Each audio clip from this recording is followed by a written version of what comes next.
Hello and welcome to Daily Politics, reaching you from Trust TV here in Abuja. I am Suleiman. Today, we discuss the high cost of governance in Nigeria.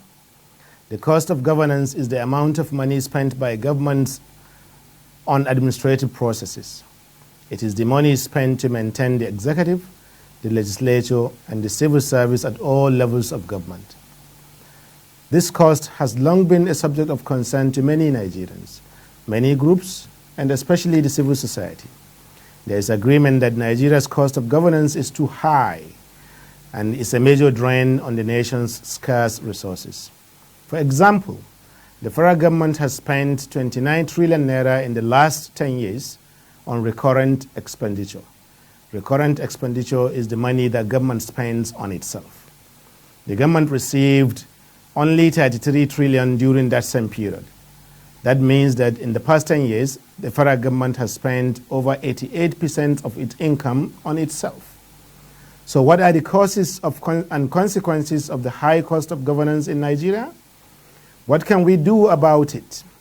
These and similar questions will occupy our discussion today. And with me are two experts like no other. Professor Ahmad Rufai Al-Ali. Professor Rufai Ahmad Al-Ali is a political scientist, a former presidential advisor, and one-time National Publicity Secretary of the People's Democratic Party. Professor Jibrim Ibrahim is also a political scientist, a syndicated newspaper columnist, and the founding director of the Center for Democracy and Development, one of Africa's largest and leading NGOs. But first, let's take a minute to bring you a roundup of politics in the news today. Stay tuned.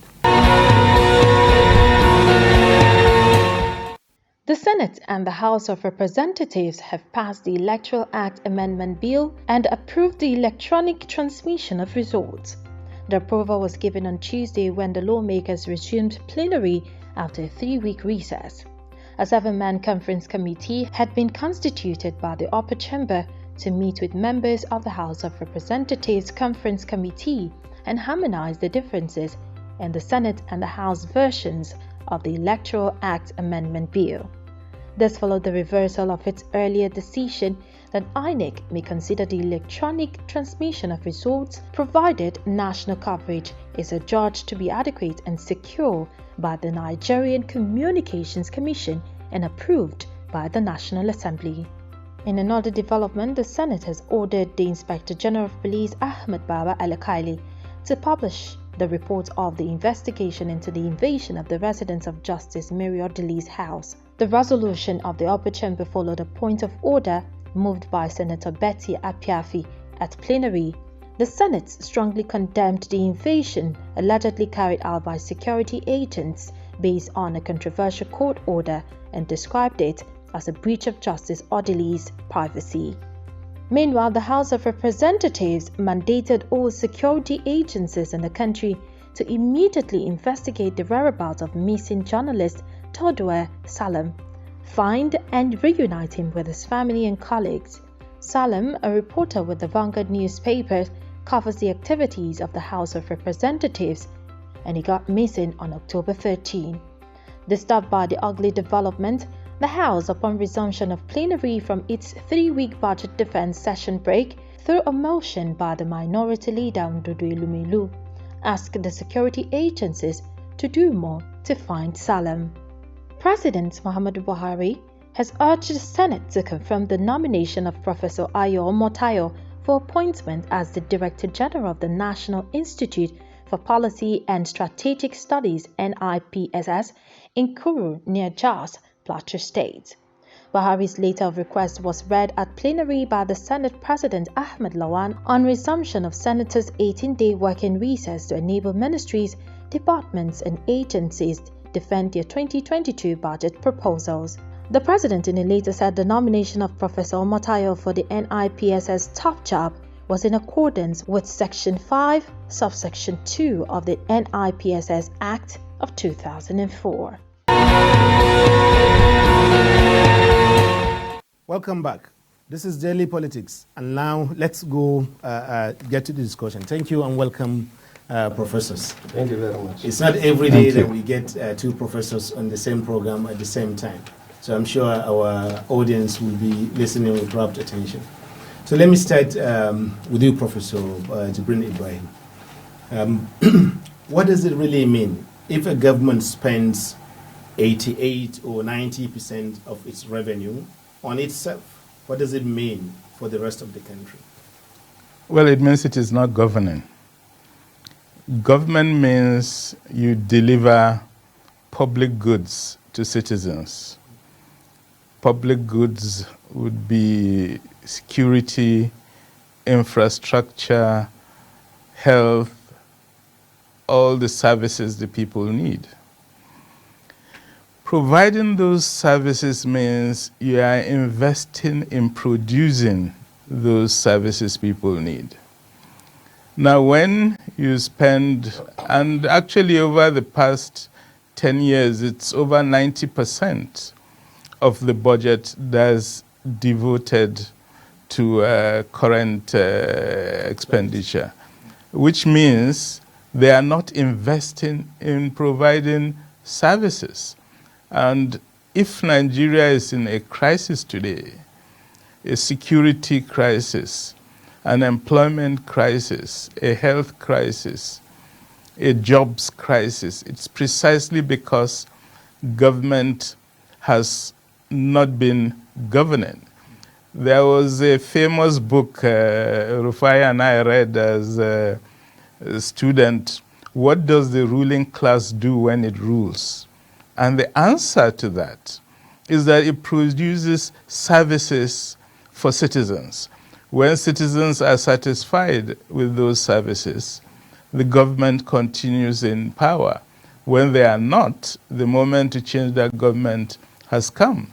The irony in this country is that we've been changing governments, but both the previous and current governments are not governing, are not producing services, and are therefore investing all the revenue of the country on themselves rather than on the people. Thank you. Prof, at the end of the PDP government, one of the promises that the APC government made was they were going to reform governance. They were going to make governance to be more sensitive to Nigerians. And yet, this 90% of budget encompasses 6 years of the present government and 4 years of the previous governments. Does it mean nothing has changed that in the country? Well, first and foremost, since it's the first time I'm coming to this studio, let me, on behalf of my colleague, congratulate the Trust Media. Thank you. For growing from strength to strength. First as a newspaper, podcast, and full television station. It's no small job. Therefore, we commend you and we pray for you to succeed. Thank you. We appreciate that. The point you have asked is that, yes, as Professor Jibril has said, the idea of governance is that you have to balance between long-term investment and what you call recurrent expenditure and capital expenditure. And therefore, in doing that, you also have to calculate your earnings, either actual or anticipated earnings. So over a period of time, a country like Nigeria, which has been running as an independent country for over 60 years, should be able to know its priorities, should have a goal to achieve, should have a clear focus. If, for example, you are building for the future, then obviously you have to spend a lot of money on education. You also have to spend a lot of money on healthcare. You also have to spend a lot of money on infrastructure. Of course, you have to spend a lot of money on security. Some of these investments could be short-term investments, maybe within one budget cycle. Some could go over more than several budget cycles. Some could even be up to maybe 5-year plan, 10-year plan. But in doing that, you also have to look at what are the essentials that you have to do, daily expenditure, things related to either the security or managing your employers or employees. So in effect, you cannot spend all your money on recurring expenditure and expect to have long-term plan. You have to balance. But I think what we're having is, and it's not a question of, I wanted to shift this argument, not a question of APC or PDP. It's been there for a long time. Okay. Some of these things predate the return to democracy. But maybe some of them become much more clearer and sharper now. So government should be aware that you cannot spend all your money on salaries, on personal emoluments, on allowances, and other incidentals, and then forget these fundamentals. Now, if you look at the situation as we are now, and I have done a little background check because of this discussion that we are having. Yes. We know that certain institutions have been there, whether it's democracy or not democracy. The executive has been there. The judiciary has been there. The civil service have been there. Yes. So if it is a tradition that has been there in the system for a long time, now the coming of democracy has added other layers of governance. The National Assembly, yes, the electoral machinery itself, yes, and other associated institutions. So therefore, these are layers that you can identify with democratic governance. So if they found that this is what was running, that money was being spent on recurrent, and then they have also followed, instead of legislating to reverse the trend.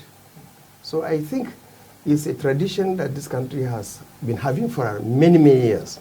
And obviously, with the turn of democracy, it should not continue like that. Thank you. So, Prof, let me come back to you again. Part of the issues Professor Ali raised is the National Assembly and the civil service. For most Nigerians, the National Assembly is a symbol of the cost of governance in the country. People were talking about the salaries of senators, the salaries of National Assembly members, running into millions or hundreds of millions per one. Is it a mistaken view, considering that the executive is also there with the civil service and other branches of government? Well, it's interesting to see how the National Assembly itself has responded to this issue. Then it has said its budget is modest. And it says its budget is modest because compare the budget of the National Assembly with the budget of the executive. Yes.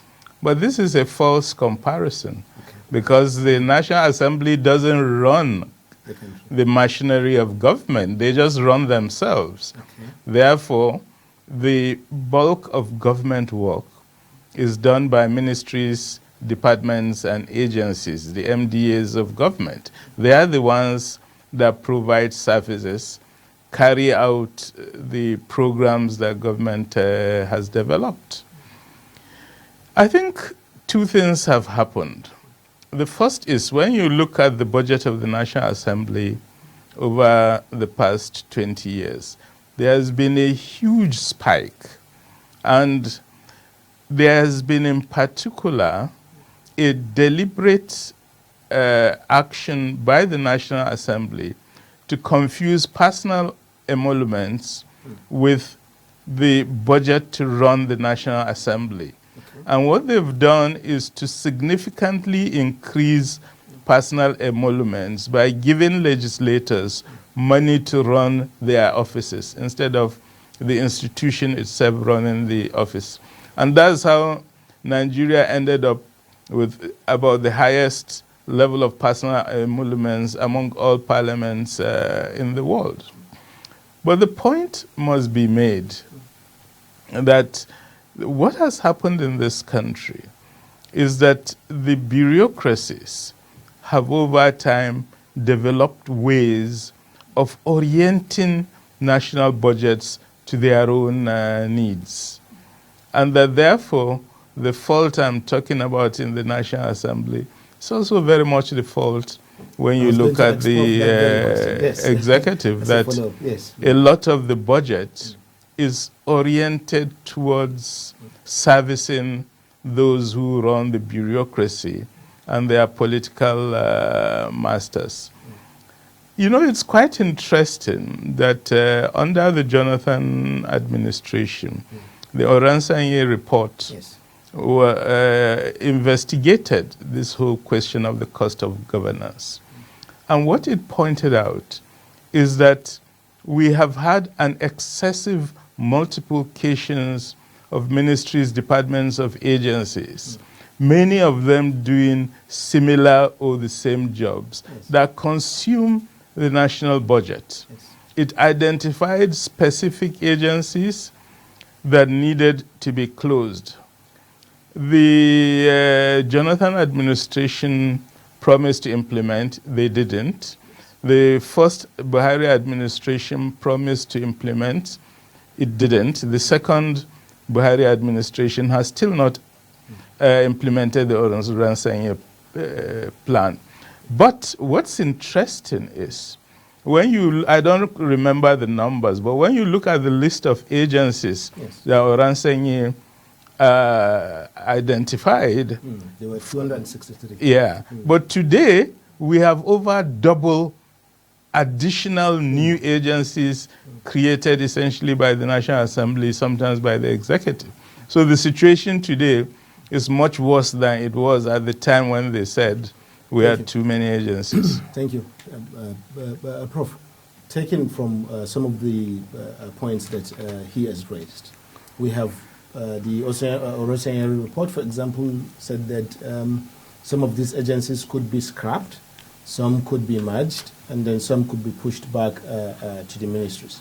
But no government has yet to do it. Last week, the present APC government raised a committee, yet again, to look into its implementation. Do you really think that even the Oransanye report, did it go far enough? Because it recommended reducing 263 to 100. Okay, let me go back to the point that my colleague has mentioned and then contextualize it again. Thank you. You see, I don't know whether members of the National Assembly are really conscious of the mood of Nigerians.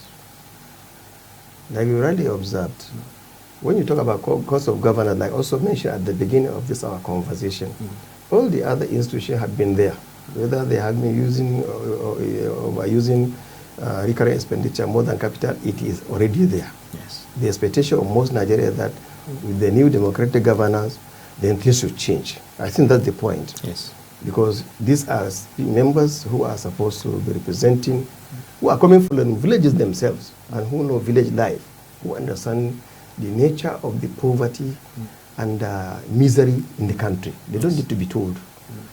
Now, so I was thinking that why this thing is agitating Nigerians is, if we look at it even on comparative terms, at three levels. One level, like Professor Jibo has mentioned, how much do they earn?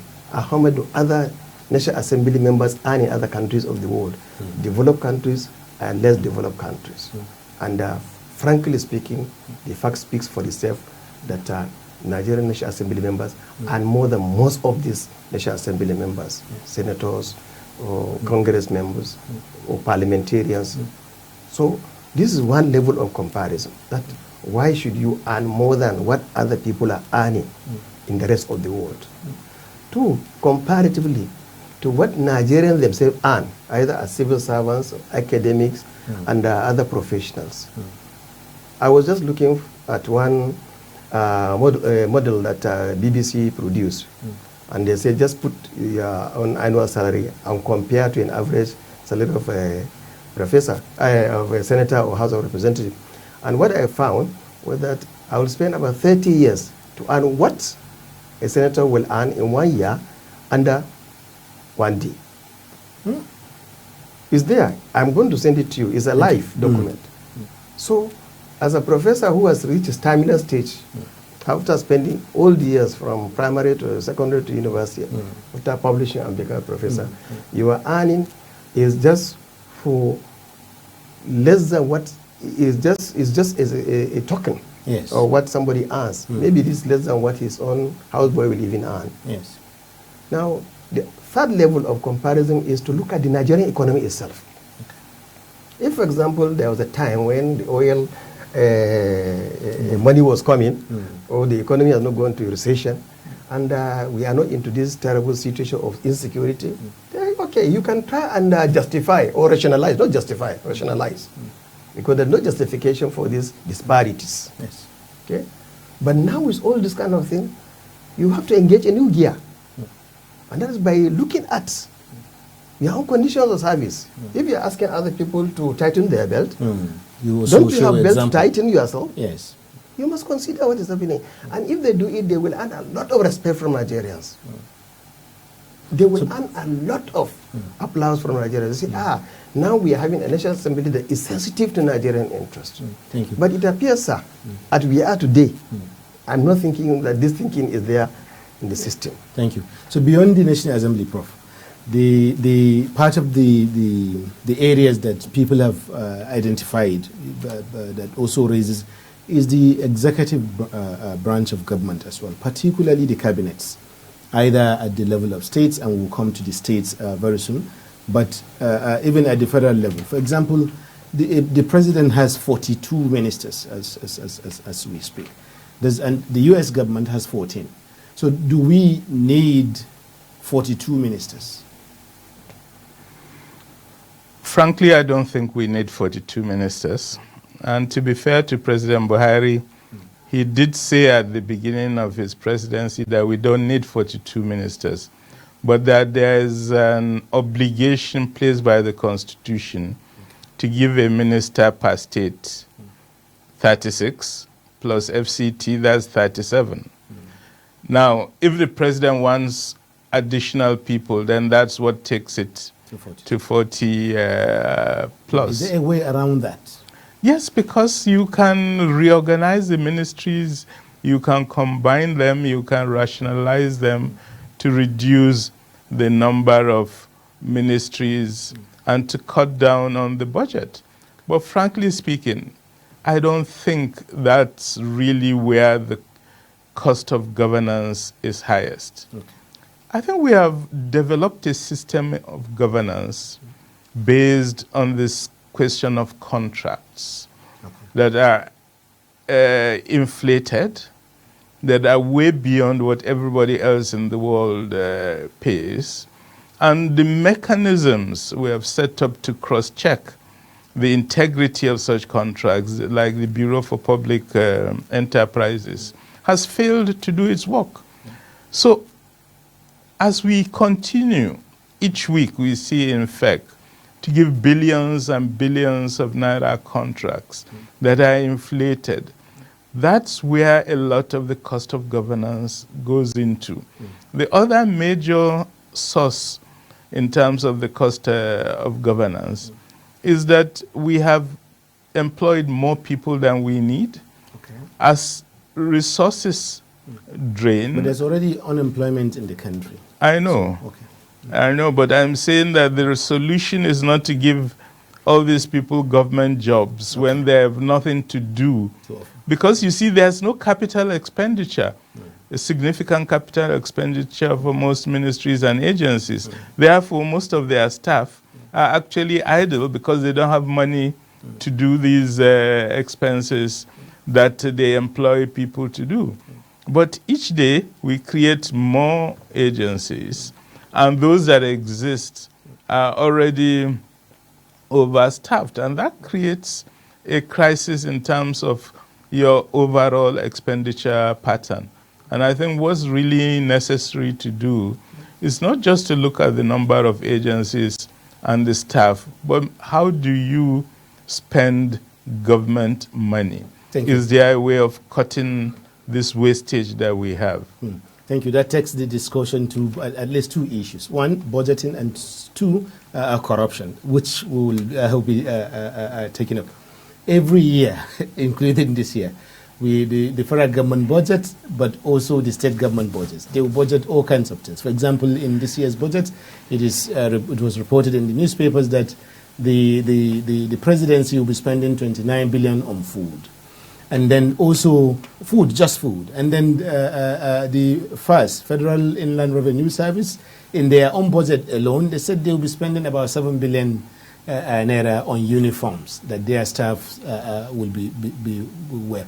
The question is not how frivolous these expenses are, but how it keeps happening year in, year out, and nothing seems to be done about it, Prof. Well, you see, this is a complex question. Yes. First and foremost, you know that budget is just a statement of intent. Okay. So the government intend to do something somewhere, a particular time, under certain existing conditions, or assumed existing conditions, of which earnings, expected earnings. And sometimes also expected that budgets are supposed to be built upon previous budgets. For example, if you had a budget last year or last 2 years and this was your plan, then this year is to reinforce what you have done, whether you succeeded in the previous budget or are you building on previous your plan of action, or you want to come with something different. It is even better now, because in the past budgets, civil servants had no time for sitting down and writing figures, debating this. The budget of 10 years, somebody can bring and dust it and begin to change figures. Sometimes, I think there is, I don't know, it's what we call bureaucracy does it. Sometimes it is done like that. That's why you find that some ministers, heads of other FDS, when they are invited to National Assembly to defend their budgets, yes, some of them will be confused. They don't know what the figures mean. Yes. They don't know what they meant. So who are the actual people doing these things? So I'm not exonerating the ministers or commissioners or whatever, but I'm saying that sometimes the budgeting process itself, I think there is a lot of work that has to be done on the budgeting process. Okay. But sometimes also people read the mindset. They say body language of their leaders. They see that this is what the leader may require, may need, and they put it. Maybe the leader himself may not know it. Until when he's reading the budget, he will see some of the details. So there is a lot of work that has to be done in the budgeting process. Okay. But secondly, sir, is that in a country like Nigeria today, what we are, Professor Jibo has mentioned the constitutional impediments. Yes. And they affect not only the president, also affect the governors and other levels of governance. But there are also people assume that these are structural issues, and therefore by touching here, touching there, including the Adesanya report you are talking about, then maybe you may get relief. But when you have a cancer, it will not solve the problem. No, when you have a cancer, you have to deal with the cancer itself. And what's the cancer, sir? The cancer is that this inherent tendency to use government resources for personal interest. Corruption. So that brings us to the virtually about halfway into the program. When we come back, we will take up right where we stop. Thank you very much. If you are just joining us, we're discussing with two professors the issue of high cost of governance in Nigeria. We'll be taking a break for just a minute. When we come back, we'll continue. Please stay with us.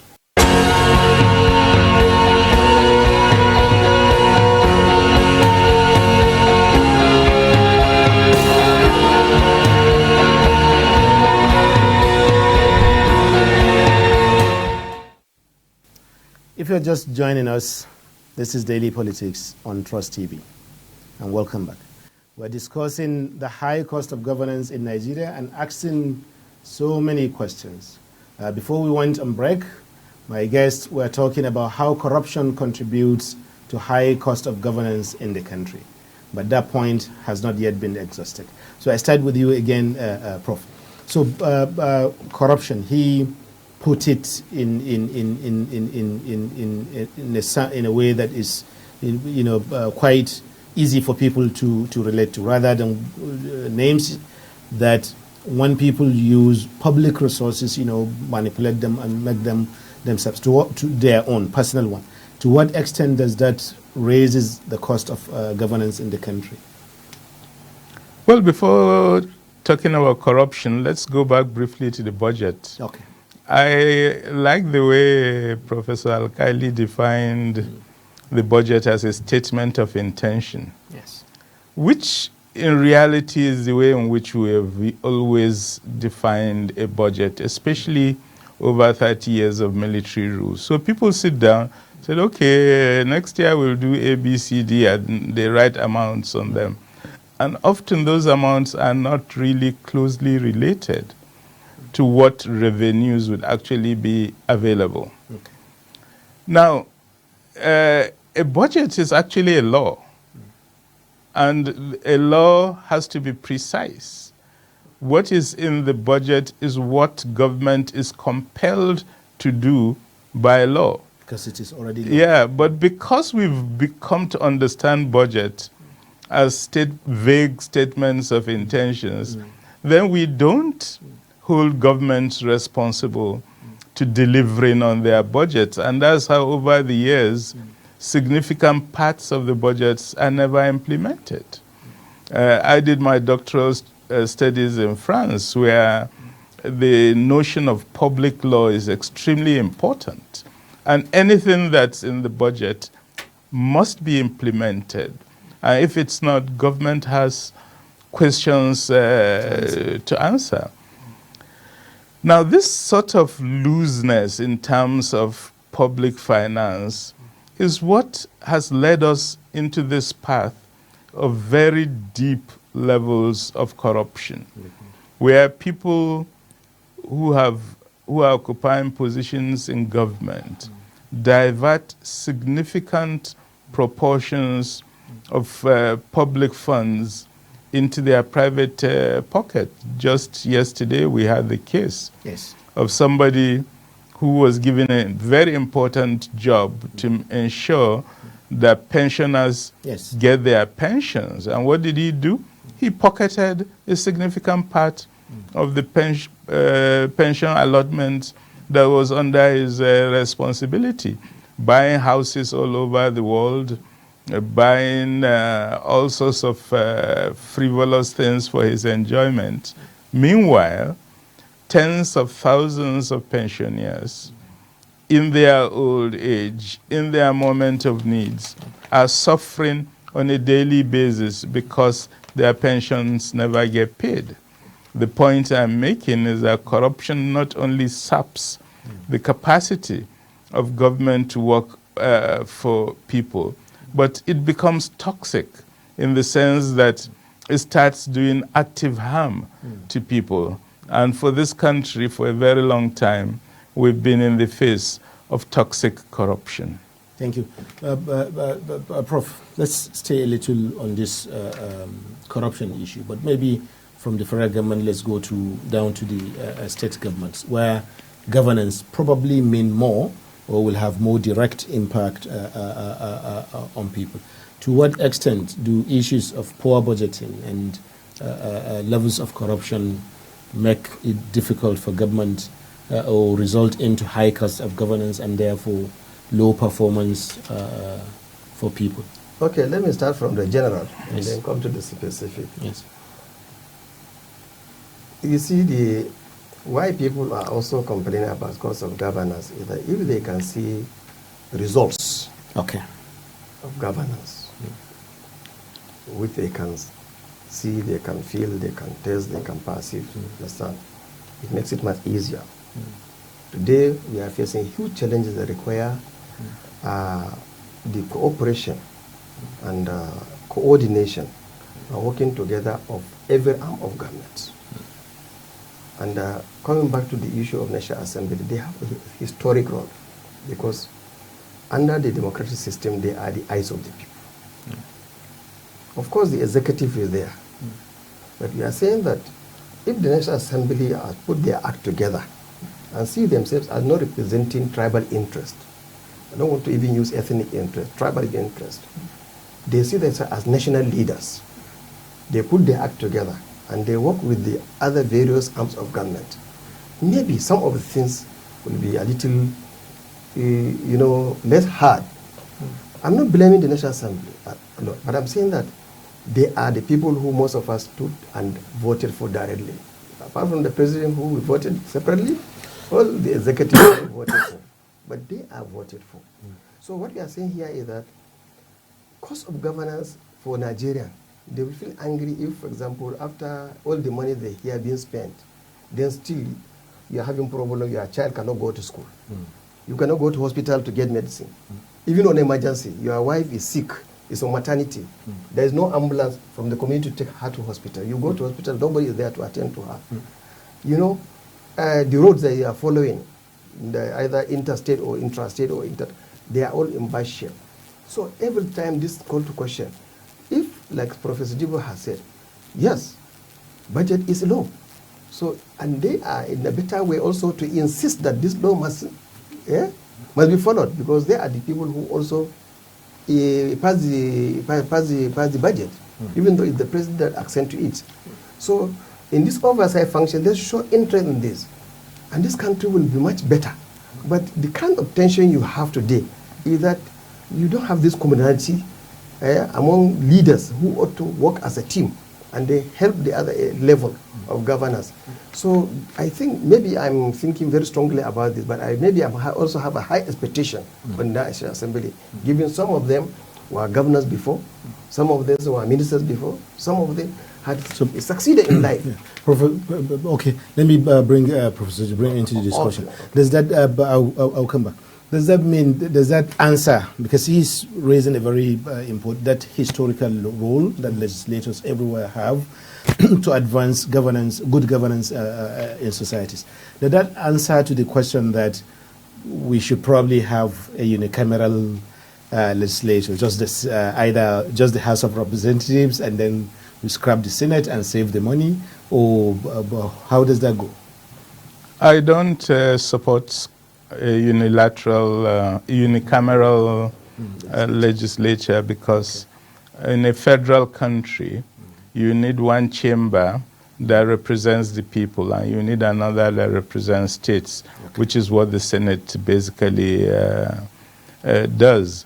I think we can reduce the number of senators without any problem. I feel the cost of governance is much more a question of how we do business in government. Rather than the structures. Rather than the structures. So I don't feel, I think it's an easy solution people think might work, but it wouldn't work at all. If the National Assembly's focus remains at two levels, to put as much of the money in their pocket, and secondly, to create institutions that there is no money to run. So there is no quota that a new university or college of education is not put in place by the National Assembly. The ones that exist don't have enough funds to run. So they are not looking at the budget. They are not looking at revenue streams. They are simply saying, what will give me money in my pocket, and what will I sell to my constituency that I've done something to them? So is this responsibility that if you occupy such a sensitive position in the legislature, you have to have a sense of responsibility.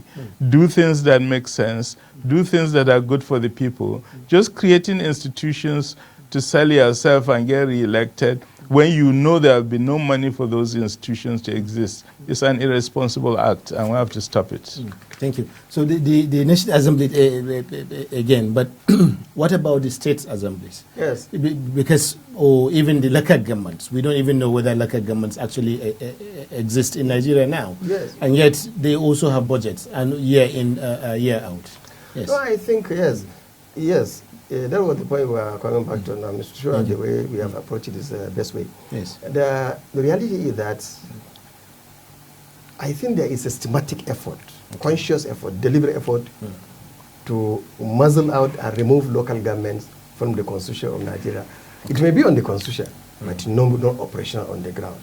Because again, it's part of this issue of budgeting, part of this issue of accountability and transparency of managing scarce resources. Sir, you know that in the past, when local government were operational, most of the most elementary issues affecting local people were being handled by the local governments. And they had their own budgets. At least they can run certain, not just paying school fees, school teacher salaries, because it's more like a joint venture between local government, the state government, the federal government. No, they are also involved in so many things, you know. But today, I don't know in other part of the country, But in some part of the country, definitely local governments are only existing on paper and also useful only during elections. So there was a move by the federal government, and it was a commendable move. That one, the autonomy of the local government should be given back to them. It's a tier of government. Until a time comes when we finally, if people decide to restructure the constitution, restructure the country, to remove one layer and add another layer or whatever, at the moment that we are talking about, we have 774 local government. Yes. They must be functional.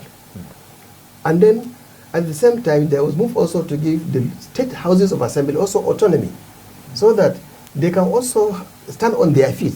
At least at the national level, this has been implemented. Because the idea is that if you are an assembly member, and then you are a speaker, and then you cannot conduct the business of the house, transparently without fear, then you cannot run the house.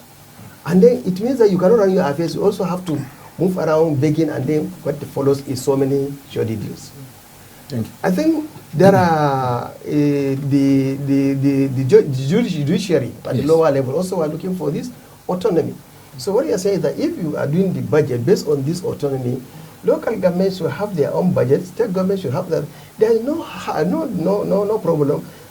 Given the nature of our local government, there's nothing wrong with the state governments giving supervisory role.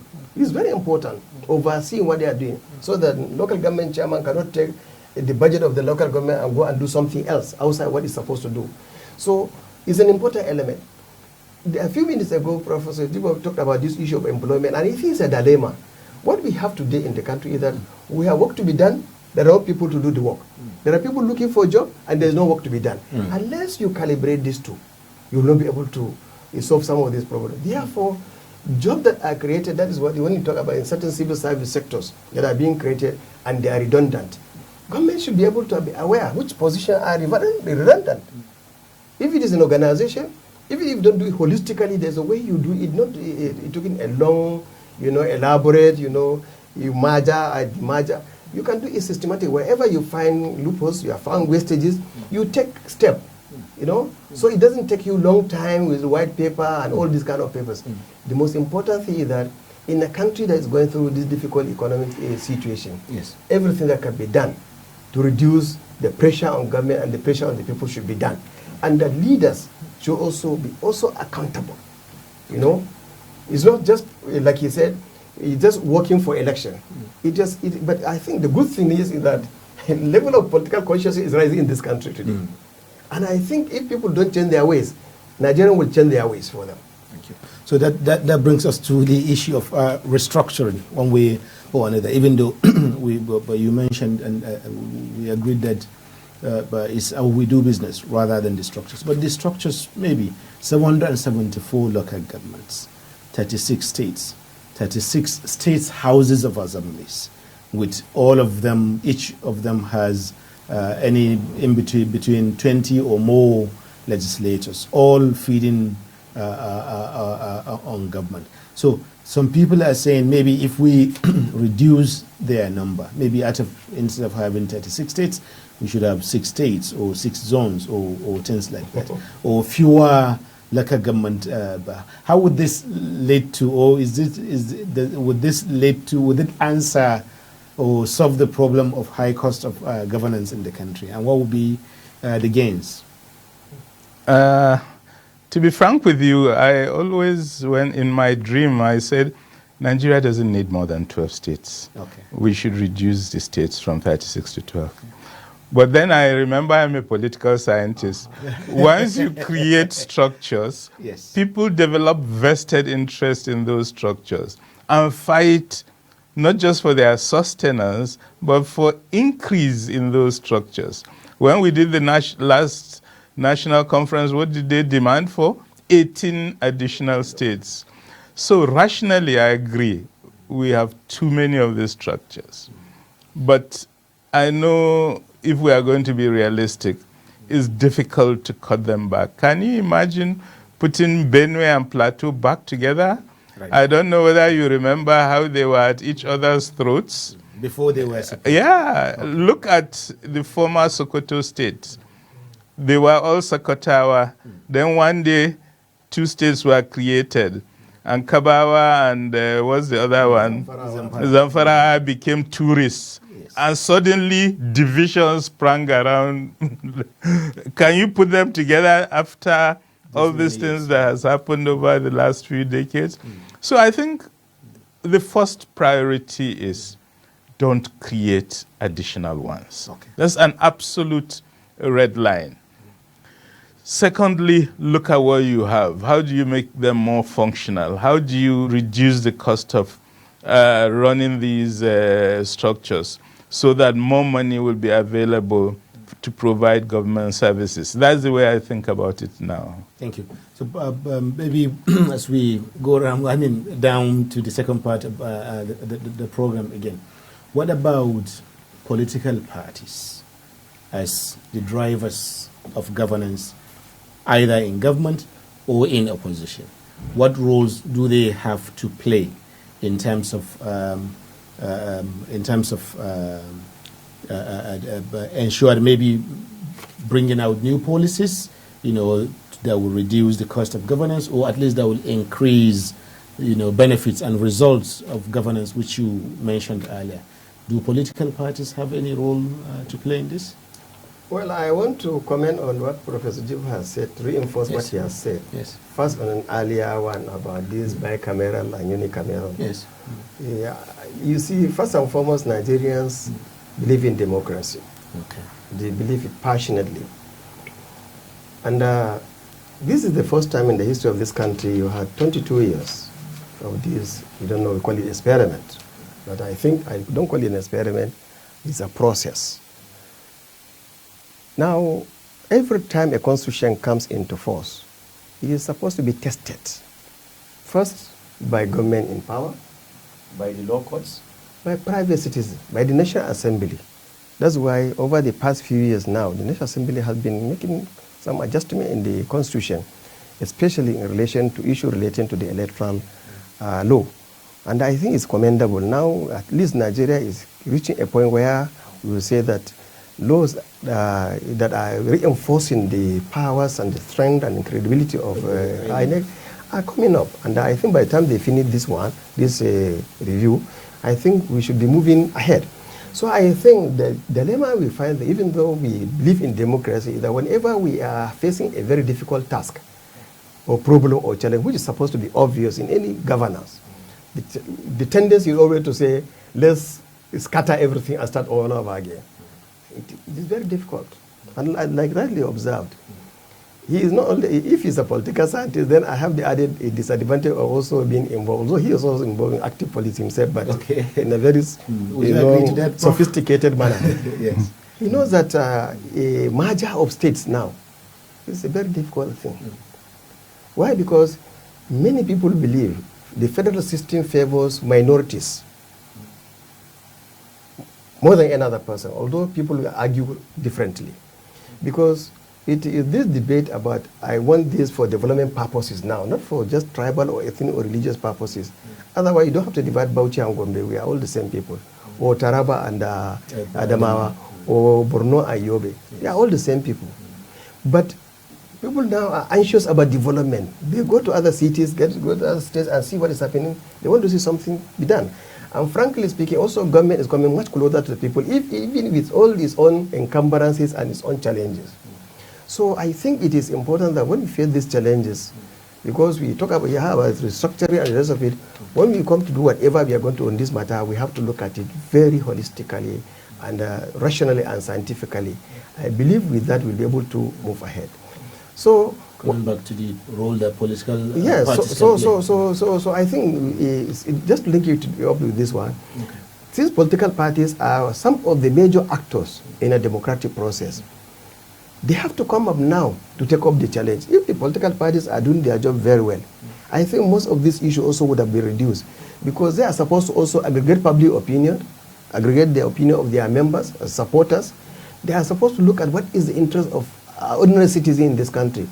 Is he concerned about the structure of Nigeria, whether it's 12 states or 36 states or is a unity system or not? First and foremost, when he goes to the market, how will he get food tomorrow on the table? Yes. I've been repeating about the issue of education. Many people cannot take their children to school today. Many people cannot take somebody who is sick to the hospital today, because when you go there, the meter will start reading. And then you don't have any money to pay for the meter. So what we are saying here is that people are interested first. And I think that is why the challenge to people like Jibo and the rest of us, because they are being involved in the NGOs. Now, while we are fighting for democratic rights, I think we should now begin to move for fighting for social and economic rights. Okay. Social and economic rights, because there, people, by demanding their, if you are a worker, you would demand with legitimate earnings that can take you home. Yes. Okay? Better condition of service so that you can Beyond do your work rights, without having to go and beg for somebody to give you money, either directly or through the back door. So that even the issue of fighting corruption, when people are hungry, when people are impoverished, people who cannot take care of themselves and their family, they are exposed to somebody. Of course, other people say that the richer ones who are also much better off are the ones who are also going to the market with it. Whatever the case may be, Nigerians, we have to move side by side with fighting for economic right, political rights. We must also fight for our social and economic rights. Thank you. Thank you, Prof. So that takes us to what roles civil society can play in governance, because there's this argument that governance in Nigeria or in Africa more broadly is left to the politicians. You know, there is not active enough participation by people from the civil society, such as civil society organizations, but also even trade unions, you know, and so on and so forth. So what role can they play in reforming this high cost of governance and making governance more responsive to the people? Well, looking back at history, in my younger days when we were engaged in civil society, our relationship with the military governments of that period is simply criticism, attacks, demonstrations. Then they'll send in the police and soldiers, beat us up, shoot, kill us sometimes. So that was the relationship between civil society and government. But I think, frankly, over the past 21 years, there has been a very significant shift. One of the most important shifts is the specialization in civil society itself. So they are not doing general opposition. You have civil society organizations that focus on budget and budget implementation. You have others that are focused on press freedom and media. You have others that are working on health. All fields of governance now have active civil society engagement. And increasingly, they've been working in collaboration with government agencies. Yes, they remain critical, but they also cooperate with them, advise and engage them on policy formulation, and above all, in policy implementation. So there has been quite a significant shift in the nature of the relationship. About the impact of these shifts, have there been any impact so far? I think there has been some impact. The very issue of monitoring government expenditure, for example, it didn't exist in government. It was because of civil society pressure that government itself finally recognized the importance of monitoring, not just monitoring by the legislature, but by civil society, opening up their books. The whole idea of open governance, which Nigeria, as you know, is committed to, is that you want to open the books of government to whoever is a stakeholder, and all citizens are stakeholders in governance. So there has been some impact. I wouldn't say the impact is very large, but I would say there has been a systematic improvement in terms of the engagement between the two. Citizens, stakeholders in government. We'll be ending with that, but since you started, I will give Prof.